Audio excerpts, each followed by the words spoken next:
వర్ధనపేట మండలం ఇల్లంద గ్రామంలో ఇంటింటికి తిరిగి ఈ మోసపూరిత కాంగ్రెస్ పార్టీ అసత్య ప్రచారాలతో అధికారంలోకి వచ్చి 22 నెలలు అయినా ఇచ్చిన హామీలు నెరవేర్చకపోవడంతో నేడు ప్రజలకి కాంగ్రెస్ బాకీ కార్డులు పంపిణీ చేసి రానున్న ఎలక్షన్లో ఓటు అడగడానికి వచ్చిన కాంగ్రెస్ నాయకులకు ఈ కార్డు చూపించి ఈ హామీలు ఏమయ్యాయి అని నిలదీయాల్సిందిగా ప్రజలకు పిలుపునిచ్చారు। ఈ సందర్భంగా ఈ బాకీ కార్డులు ప్రజల్లోకి బలంగా వెళ్లడంతో కంగుతిన్న కాంగ్రెస్ ప్రభుత్వం ఈ కార్డుల పంపిణీ అడ్డుకోవాలని పోలీసులను పంపడం సిగ్గుచేటు।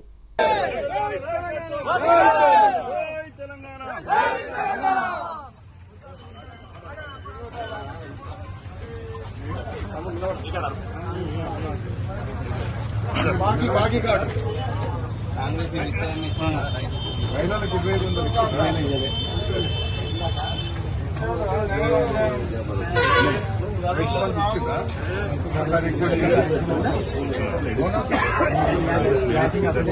ఉరి వేయటం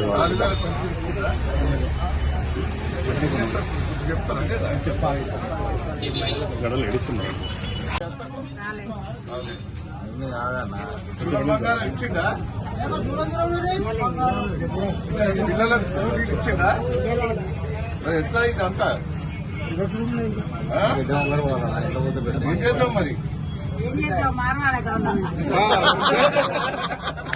అలా కేసీఆర్ కావాలి కదా।